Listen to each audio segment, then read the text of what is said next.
everybody. Welcome to Comicon. How's it going? How are you? How are you? You're good. We're the hosts of Interspace. I'm Teddy. I'm Morgan. And I'm Justin Trudeau. Yes. How about our Prime Minister over there? You guys both How's it going, everyone? You guys both have great hair. Your hair's getting longer. Do you like AJ's like different looking hair? A lot of no's. What about the beard? Yes. Yes. Beard. Is this a Killjoys panel? The people or about AJ's appearance panel? It's both. It's both. Thank you so much for coming. We obviously love doing conventions, especially here in Toronto. We're about to get started with a really great panel. But first off, thank you for all the support of Interspace for the last year. We've had a really fun year. We covered Star Wars: The Force Awakens, as you saw. And you just got back from San Fran. I was there for an Xbox Spring Showcase, playing lots of video games, getting paid to do it, loving life. Yeah, you were. You were there. No big deal. And where did you just come back from last night? I just came back from LA, so it's actually 8 a.m. right now, so I'm not fully awake, but it's okay. I got to interview the cast of Batman v Superman Dawn of Justice. What?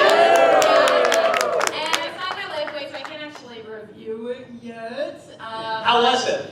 I'm gonna say 2 words, Wonder Woman. Give us some intimate plot details. Zack Snyder is right outside, I can't. Yes. But yes, I'm happy. Let's put it that way. All right, should we get down to some business before we bring out our guests? Yes, go for it, business. Really quickly, be sure to follow Killjoys and @Space Channel on Twitter and use the hashtag Killjoys and Interspace for your photo op pictures. Oh, yeah. We did give 100 tickets for the first 100 people in line. We'll have a draw at the end of the panel for those people who will win a chance to get some photos with the cast of Killjoys. Yeah. Downstairs in the actually on this floor in the autograph area. Otherwise, before we bring them out, let's take a little look back at the conclusion of season 1, shall we? Yeah, you guys excited for season 2 of Killjoys?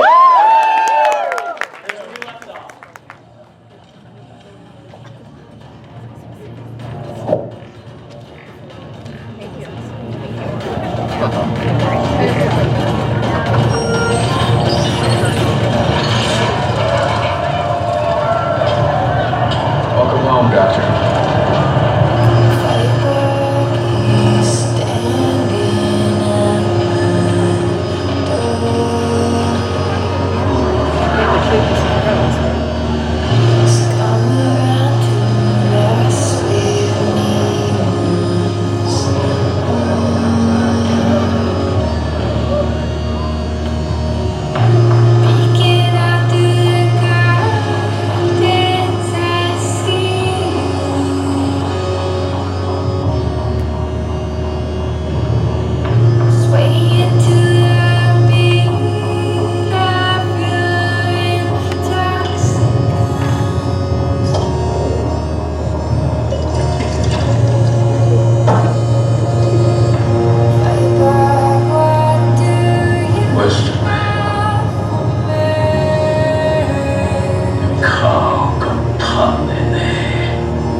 John mentioned was seeing him.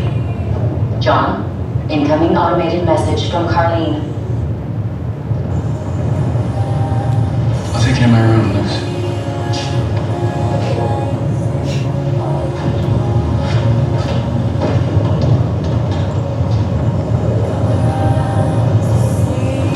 Lizzie, Yes, Dutch? I want to record a message. I want you to broadcast it on him to Davin. Davin is not receiving. Shut up, Lizzie. Shutting up.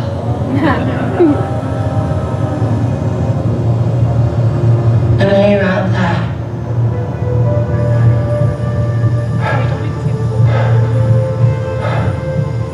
And I know that you'll eventually hear me.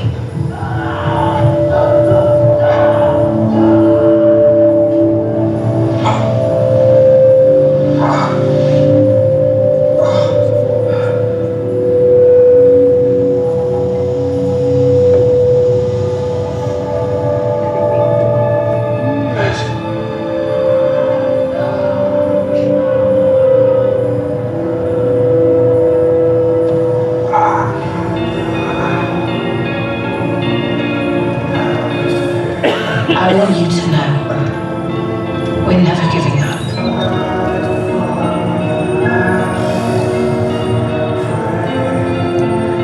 Oh shit.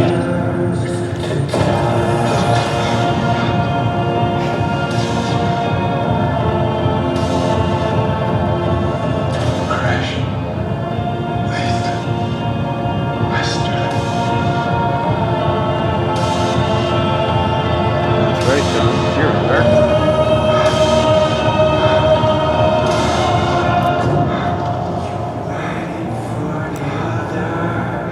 Wherever he's taken you, whatever he's done to you,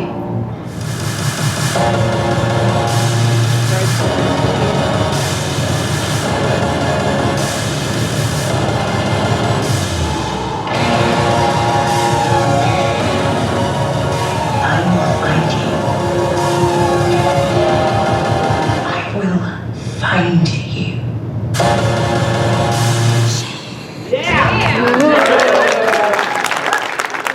Ourselves the stars of Killjoys, Hannah, John-Kamen, and series co-creator.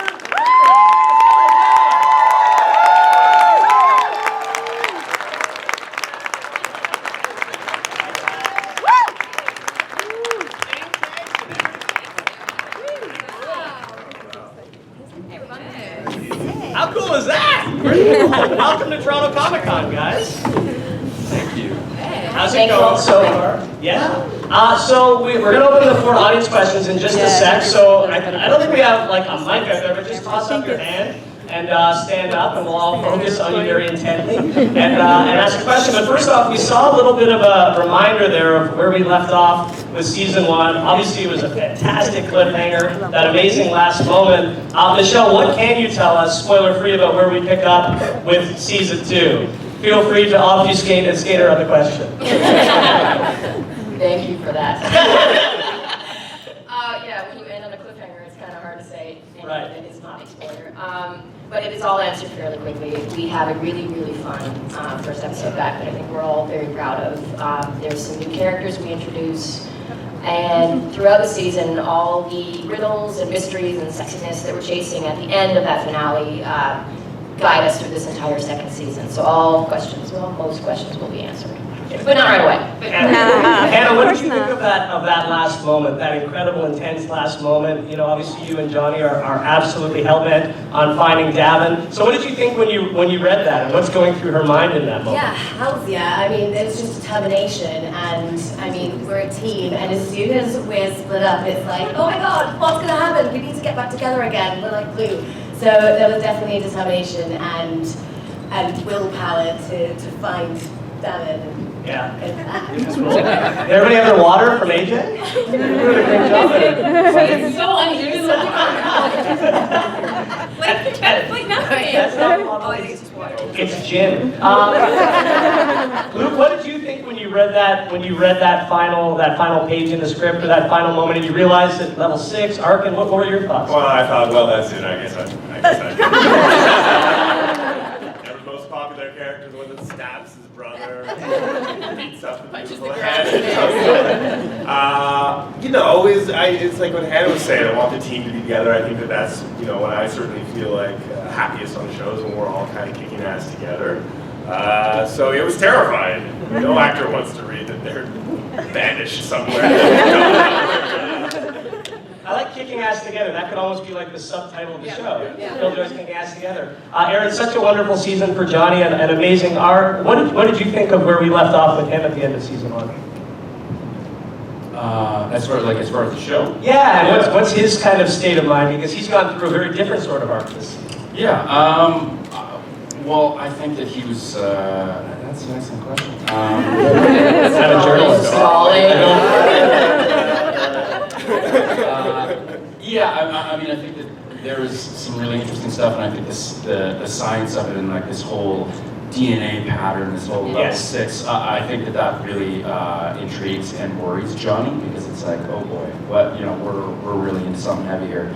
But I remember watching it, and that whole like Red 17 Dav looking up over this thing, and like pull away an Arkin, and I was like, wow. It's one thing to read, but then to see it all put together, I was like, wow. This is really, really crazy. So I was excited. Cool. John was frightened. So we gotta ask, and I think I maybe tried the same question last time we were on a panel together. Are we going to see much more of Arkin in this new season? Are we going to get to explore some? Yes. In what sort of detail? That's all I can say! Well, obviously, from shooting season 1, you have your time away, then coming back together for season 2. What are you guys, in terms of your character, excited for us to see, or for you, that you got to explore this season?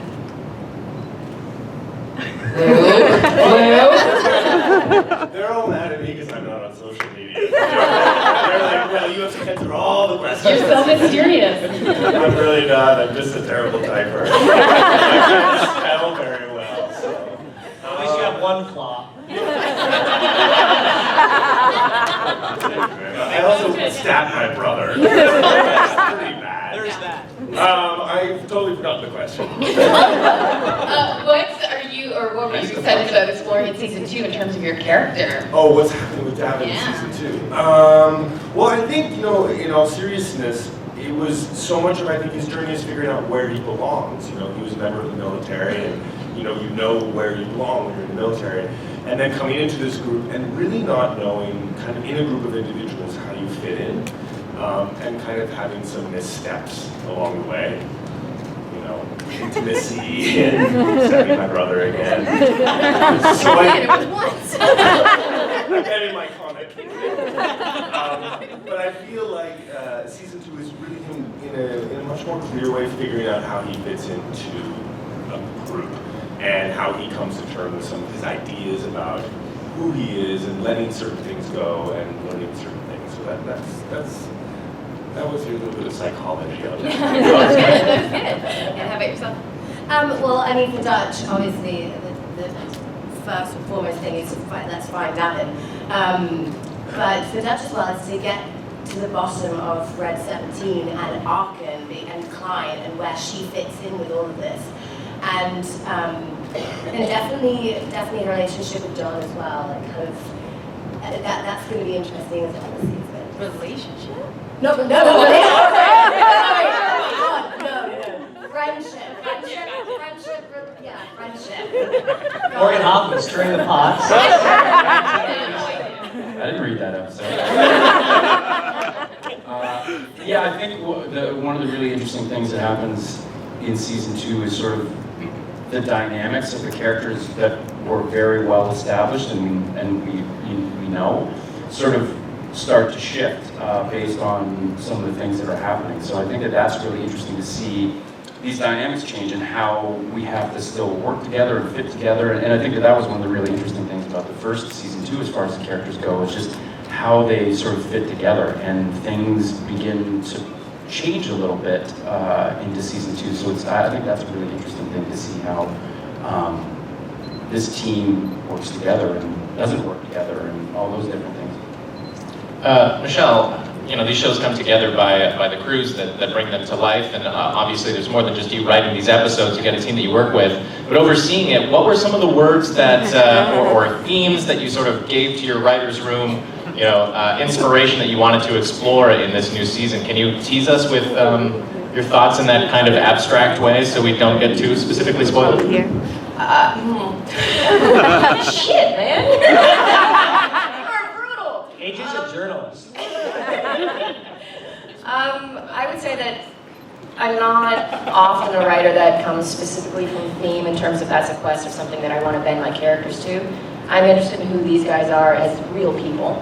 Well, I mean, they're versions of real people, they're fictional versions, and what their relationships are. And so we had a really firm story first season, obviously had a very clear conclusion. So we had a starting point, and from that, the joy is just trying to figure out, the thing I usually look for when we're breaking in the room is, what is fun about this episode? What is emotional about this episode? And because I'm a visual person, what is the image that's going to stay with me? And so typically as we go through, that's what the writers and I are trying to find. And I think that's sort of emblematic of a typical Killjoys episode. It's going to be fun, it's going to be emotional, and there's going to be some cool sci-fi visual aspect of it. And we have some very novel ones this year, very novel for us. And I think we've stretched ourselves as a show to come up with some new cool sort of fun things for everyone. When you say when we're breaking in the writer's room, is that like breaking My the soul, story? my soul. Breaking your soul? Yes. At that point, it's like 4 in the morning and everybody's very tired and we're just breaking. No, it's basically the process of coming up with these episodes. As you said, it's a huge team effort, and we all sit in there and we're like, what's going to be fun this episode? What do we want to do? And you start there, and I like to come at it usually from a world. You know, episode 1, we clearly, you guys know, we're like, what's a fun world to go in? And it looks really cool. So we start a little bit from that, then we insert them, and we say, you know, what chaos can we cause this? And we are so mean to you repeatedly. I always apologize in read-throughs because Luke has to say something this year that's either like really, really dirty or awkward, or we're like abusing him. Last year we're putting you in things, and so often in the process of it, that's you take the character in places that are fun as a writer, then you're really sorry. I got to that point. I was given a case of beer by one of our special effects person because he had to repeatedly do something to me that was so horrible. I felt so bad about it. And I was like, oh no, it's fine, we can do it again. The camera's like, we need another one. I was like, oh, okay, we can do it again. And let's just say it involved a lot of cleanup. Oh! We would have said, oh, about anything. Yeah. Comicon is all about you guys, it's all about the fans, so let's open it up to the floor for questions. But really quickly, Luke mentioned social media, which he's not on, and he totally should be on.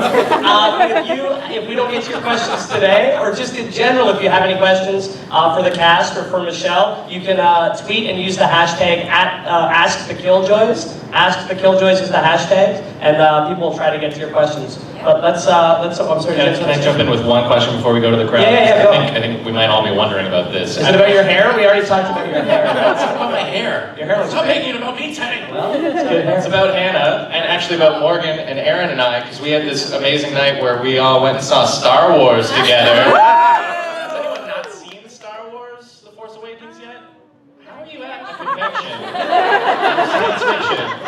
There's like a ripple in the space-time created by this anomaly. Well, I'm going to spoil one aspect of the film, and that is Hannah's in the movie.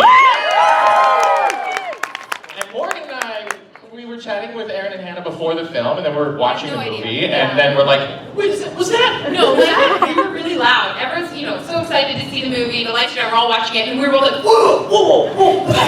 It was pretty quick, and then we checked the credits, and we're like, oh my god, we know someone in Star Wars! So I gotta ask, before we go to the floor, we will go to your question, but how did that come about, and what was it like being on the set of The Force Okay, Awakens? it was amazing. It was so much fun, and I mean, it was my first spaceship I was ever in, and it was amazing traveling from one universe to the other. Killjoys after it, and it was kind of insane. And I remember when I was filming, you just see like a stormtrooper eating a sandwich, and you're like, just another day in the office. It was really, really cool. Wait, did you say you filmed it before Killjoys? I did. You kept that a secret from us for this long? Did J.J. Abrams just call you? Like, what? Still does. I don't know Really what good happened. friend. Did J.J. Abrams just like call you? Well, no, I did. I auditioned for it, back in the UK, and it was so secret. It was top secret. I remember I actually got there, and I didn't even know what I was going to do for a good week. And but J.J. Abrams is amazing on set, and he's really in there and in the thick of it. And he's such a fan as well. And it was amazing to work with the director. He's such a fan of it, and we're all just like nerding out together on set. It was great. It was really fun. We know someone in Star Wars! Did you see Daniel Craig as a stormtrooper eating a sandwich at all? No, I would have loved to, but I didn't get to see Daniel Wasn't Craig. it that day? Yeah. Vaughn was a stormtrooper. We will go to the floor. Sorry about that. Let's go right here. That was a good question. Hey. Hi guys. So the show's really action-packed, which is great. So either in the first season or in the second season, what has been your favorite action scene to do? For those in the back, the question was favorite action scene in season 1 to shoot. Or two. Or 2. With details.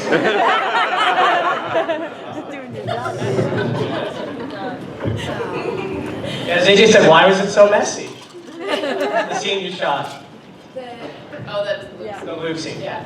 Oh, Can't that, tell us that. that wasn't necessarily an action scene. You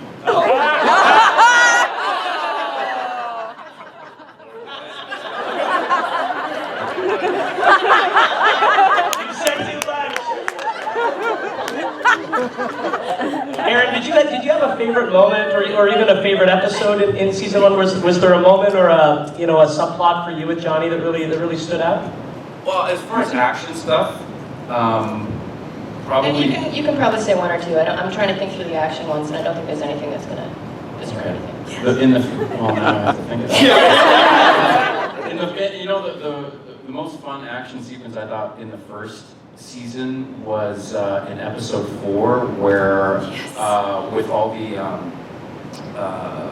vessels, when we come kicking out the door and Dutch has a flamethrower, and the girls are just like kicking ass, and then Jenny blows herself up. Oh my God. That was my favorite. I don't know, there's just like the visuals of that, of these women in dresses just like shooting everybody and the flamethrower. That was definitely my favorite action sequence put together. That's an image. It's Yeah. flamethrowers and pregnant. But inside, we all have been joking about it ever since because Jenny is such a teenager. You're like, Jenny, calm down. Like, just give him 2 minutes to start the car. No, I got this. I'm gonna explode myself. It's okay, It's like, really, I just flood it. I just have to give it a minute.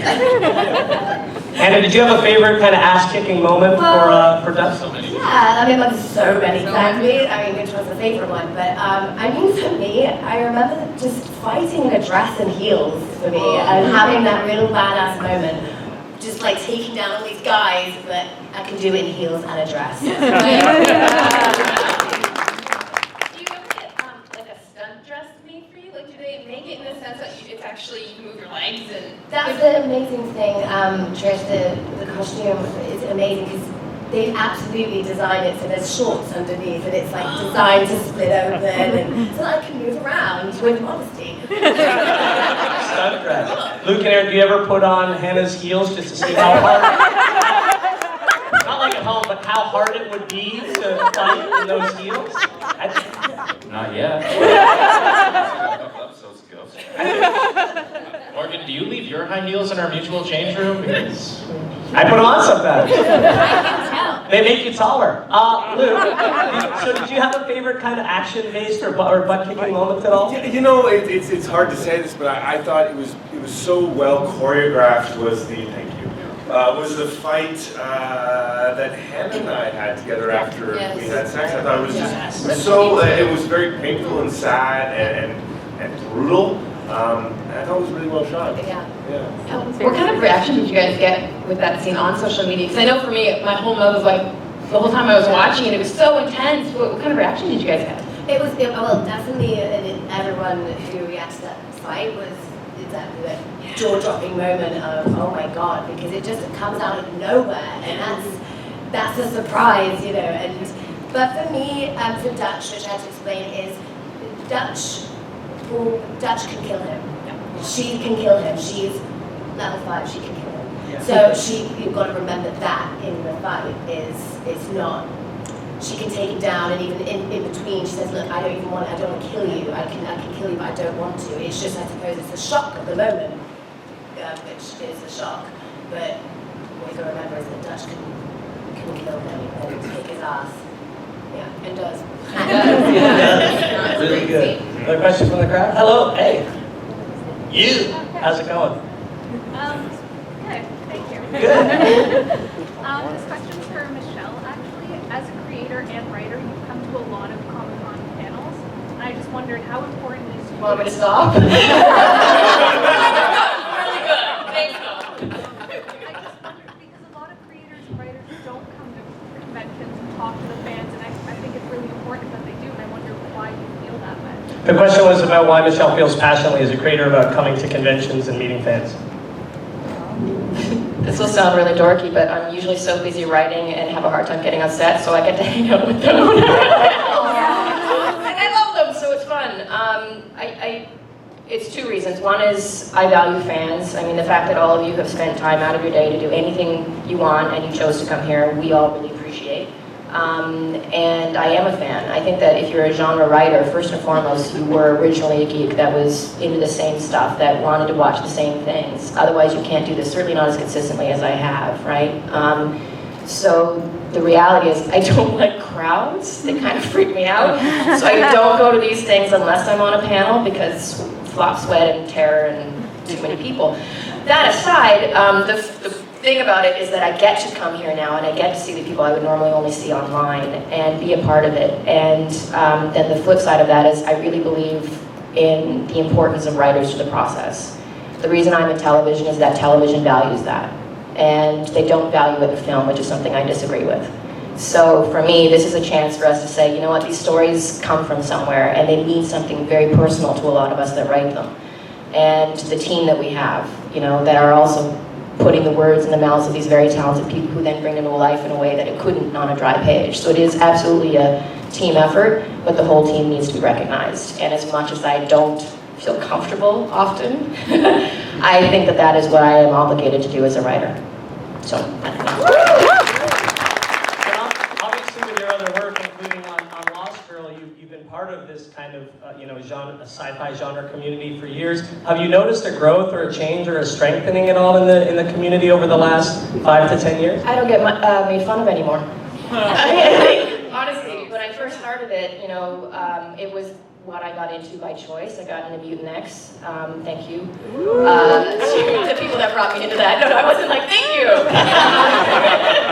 But to the writers that gave me that entree, I appreciate it because that was my opening the door, but I would often run into other writers that were, you know, my same age. I started quite young, who would sort of very blatantly look down on it, like, oh, well, you just took a job. I'm like, dude, I took a job where people shoot electricity out of their hands.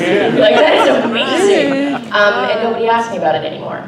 You know, because it is something that all of us now are able to do, keep our heads high and say, we're having fun, we're on a spaceship, this is amazing, let's all go do it. And nobody's like, nerd.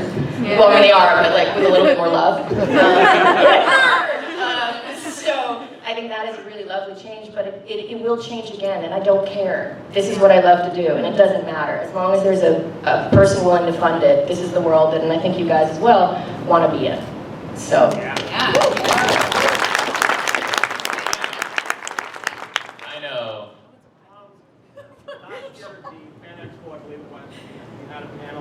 And the lady that voices Lucy was on the panel. Are we going to see her in some sort of form like hologram or something like that in season 2, or is she still just going to be a voice? Are you reading our script? Everybody got that? The question was about Lucy, the voice of the spaceship. Yeah. Luke? You're doing? Yes. There is a form. The digital mind becomes formed.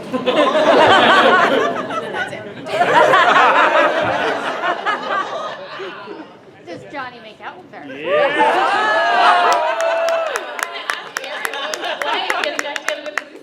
Why would you assume that? That's your first thought. It's instantly like, yeah. John does love his tech, but just tune in and see. Aaron, in general, why do you think Lucy, or what role do you think Lucy plays on the show, other than just being the physical spaceship? Why is she an important element to the series? Well, I think that, well, I mean, she really is the fourth Killjoy in a lot of ways, you know, and I think she's sort of facilitates so much of what we have to do in this world, right? Everything is sort of, we have to get around and we have to figure all this stuff out, and she sort of helps us with that. But I don't know, you know, the interesting thing to me, and I wasn't sure where it was going to go sort of in the first season about, you know, the ship and this AI and stuff, but there's like a genuine sort of character there, and I think the connection, hey Sean, how are you? Sneaking in. That's so sneaky. That's so sneaky. Yeah, it's just sort of a really interesting character, and I think that she's sort of grown, and I think that that's really interesting, and I think the connection that the two of them have, I think John treats her not as a machine or as a computer, but more so as just another person. I think that's where their connection comes from, is that he just has a lot of respect for her, which is sort of maybe bizarre, but also really interesting. So I wanted to first off say, I feel that watching the show, the cast, we're so involved in the characters, it pulls us in, so it makes it so enjoyable to watch. And Michelle, you said at the previous panel that you so involved in this world that you created. So I wanted to know how much of that you share with the cast, so you know the direction that it's going in, and as actors, you. Question was about how much Michelle knows about where the series is going overall. When they tell me I'm not doing my job, right? Where they're like, I wanted to know more, but. How much do you share with the cast about either the greater world or where we're headed potentially? I had, I sort of leave it a little bit to the actors. Aaron asked at the top of the season to come in and sort of talk about, before we shot, where he was going and a sense of his arc. Same with cuts. You know, there's sometimes that some of you will want to see one, and everybody's got a different process. So, to me, it also depends the point in the season that you're in, because some things are fungible and flexible, and so we don't want to tell them things that we're like, oh, you know, like if I were to say, Aaron, you die, and this is obviously a joke, you die in episode 4, and then I'm like, just kidding, we changed that, then they've gone on the wrong direction. Thank God you rewrote that.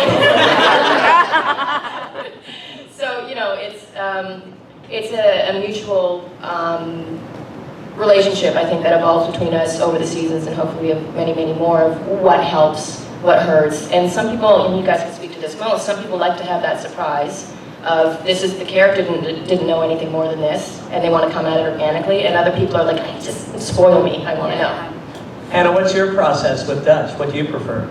Yeah, I mean, that's exactly what you just said, is my character doesn't know what's going to happen. I don't know what's going to happen, so I can't predict what is going to happen, and I'm afraid if I know too much that I'm going to play at the end, and I don't want to. I want to keep definitely the mystery there. I mean, obviously there are some questions of, you know, well, where am I going with this? Like that's absolutely questions I can definitely ask and know, but yeah, it's that mystery that I like. It brings home. I'm always curious as actors, as fans, we love watching a new episode. It's like opening a present every week. It's like a treat. For you guys, when you get a script and you get the script, what's that process like for you? Are you excited to read it? Do you read it in a coffee shop? Do you read it at home? Or you is it a moment of kind of revelation for you reading it like it is for us as fans? For me, I can't wait to get the scripts, because everything is always there's always questions that are sort of asked, and you want to see the next thing so bad. And I can't say that it's been like that for me on all shows that I've done. It's really not. I'm just like, yeah, okay, cool, I'll get to it when I can. But literally, every time the script comes out, like I've sometimes been bugged. Like I do like to know what's happening. I just do like in a broader scope. There's also like, to me, like to facilitate where you're going. It's kind of nice for me to think about it a lot, and then obviously you can't play all those things, but just to really have it in your mind. But yeah, like I can't wait. We just got one of like the 9th episode, and usually we get them a little bit sooner. So I was chomping at the bit. I was like emailing like, when are we gonna get it? When are we gonna get it? Because you just really want to know what happens, and that's a really nice feeling, to be excited to see what happens next. And again, like not all shows that I've done, I felt like that. So this is, I think, it's special in that way. Thank you. I feel like I should say there's also something really special about reading scripts that you might not always understand. Like there's a lot of stuff written in between just the words we say, which are really funny. They read almost like little books, when they're trying to describe a mood, whether that's to a network person or to a camera person. It'll be like, Dutch walks down the hallway looking hot as hell. Yeah.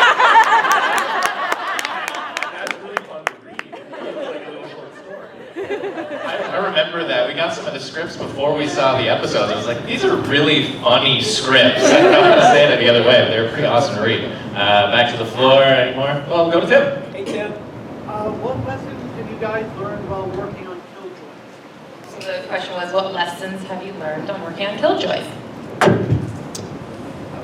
Don't stab your brother. It's hard. I mean, there's many ways to answer that. There's sort of always like, I think as actors, there's always like the lessons you learn as an actor, and you I can be very sort of specific and be like, I never knew I enjoyed doing fight scenes so much until Killjoys. So that was something I learned. But I also think I learned how to have a different relationship with like a showrunner, because this whole kind of not really knowing where it's all going has kind of been new to me. And I've kind of learned to be a little bit more, to kind of go with the flow in the process. So, yeah. I think I really learned how to have fun. In a lot of ways, because for me, like as an actor, it's like I always enjoyed acting, but this show has felt very like inclusive, like for us. A lot of other shows, this is the first time like I've been on a show from the start, one of the lead characters. So like I've come into a lot of shows like halfway through, and sort of you're kind of trying to feel your way out, and a lot of things have already been set in place. But I think for this show, coming in at the beginning was just really exciting, and so you really feel like you're part of it. So I think, yeah, I just learned to just like have fun and just go along with the process, and that's really nice, because that's what it should be. And it's always fun, but I just think this one I've really just learned to have a good time. I love how to be tough. I think for me it was coming in and the strength of the character and taking on the role of Dutch. I mean, it requires strength from the inside, physical strength, fights, emotional strength with the guys, and I think for me, yeah, it's learning how to be a badass and tough and being a tough cookie, and and I'm tough cookie. Yeah, so that's a British term. Tough biscuit. That's a tough biscuit. Yeah, let's go to the floor because we have a couple more questions we can get to. Oh, wait, where are you going? Hi. Thank God you guys are coming back to season 2, by the way. Thank you. I just wanted to ask, it's kind of an easy question.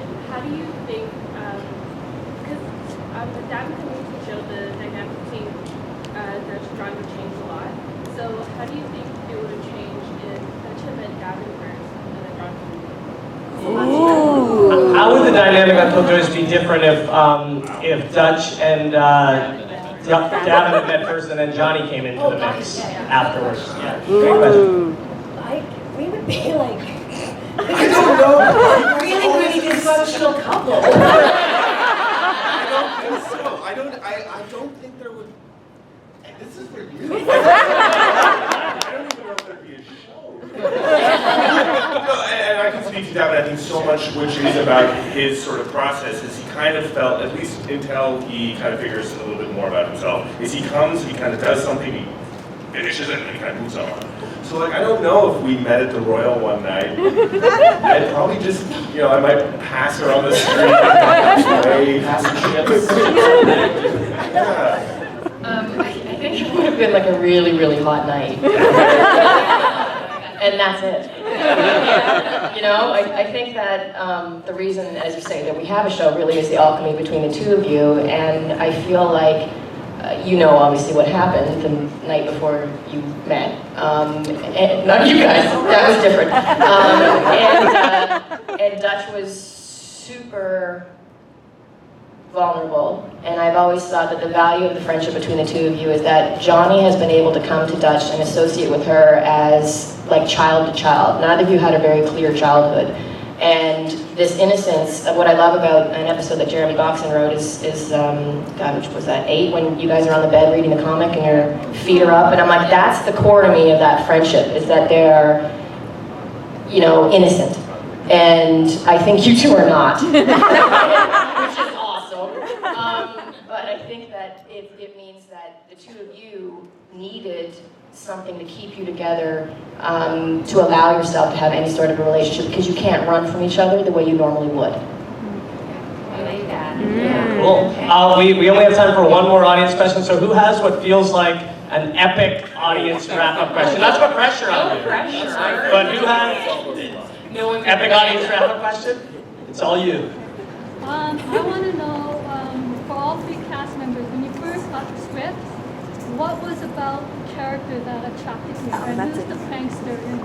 It's a great question. Yeah. So the question was, when the actors first got the script, what attracted them most to the character, and who is the biggest prankster? Anna, what attracted you to Dutch the most? Well, you have me at Dutch.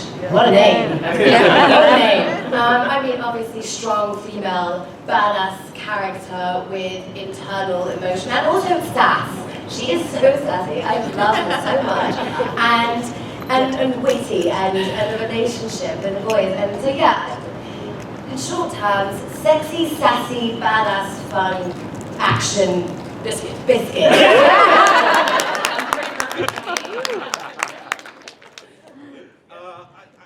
be perfectly honest with you, there was, you know, as an openly gay person, I Get that at the end of the thing. well, no, I think that, and you know, who's an actor, I feel always like I'm going to somehow be limited. I don't know if I put those limitations on myself or if those are put on me. I'm not really prepared to talk about that or if I can even answer that question.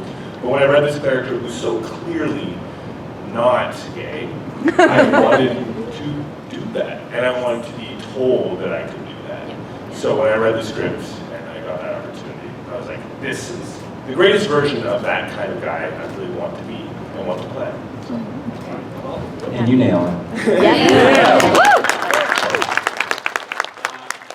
me, I read the first scene of the first episode. That was the thing that I auditioned with. And that's probably like a 3.5 or 4-page scene, something like that. And just reading that had me wanting to do it because there's so much that was going on, and there's this amazing sort of flip of dynamics that happens in this first scene that makes you just be like, what is this show going to be? Like, it's not what you expect. And I think that was really what excited me, was just that I could tell that this was not going to be something that was going to be run-of-the-mill or that you could just put your finger on. And I think that's the one thing that really, really excited me about the idea of this show and these characters.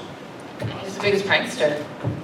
I think we're all just a bunch of goofballs. I don't know if we're like pranksters, but we're incredibly goofy, like, all the time. We sing a lot. We sing, oh how we sing. I was gonna say, like, sometimes before takes, we're laughing like in that like horrible. I feel like I get sweaty.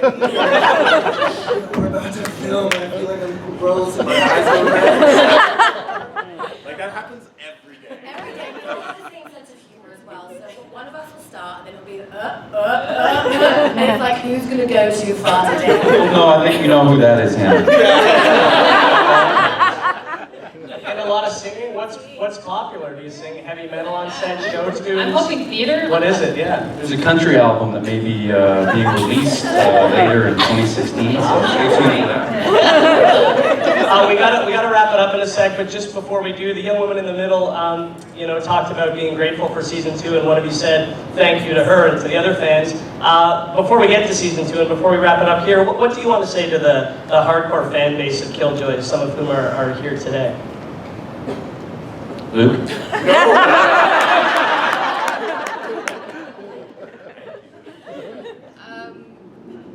I'll take it. Other than, as we've said, thank you for your support, thank you for being here. I think what we would like to say is we really hope, I don't come at television from the perspective of thinking, Joe in Peoria, what does he want? I gotta answer that because I don't know him. And that's hard at 4 in the morning. So our obligation first and foremost is this is the litmus test. First it's with the writers, then it's with the actors and our really hilarious read-throughs. But ultimately the goal is always to please you. We want everybody to feel that this is a show that gets them and that they get. And that won't be for everybody. And again, it's terrible to say as a creator who has to care about numbers, but I don't give a shit. I want you to love it. This is for you. And we can promise that we have had even more fun with second season. We've gone even scarier, darker, more emotional places, more hilarious worlds. We've had some very funny writers added to the team, and we really hope that this fun little Killjoys gift that we hand off to you to season 2 is something that you enjoy as much as we did. Awesome. You excited? Yeah. We do have to wrap it up now, but when you came in the first 100 200 people were given tickets. Those are for a Killjoys autograph session that's going to be happening now, right after this panel, in the main Toronto Comicon autograph area. If you don't know where that is, just ask someone. I'm sorry, it's a photo. I've been told by people who know more than me.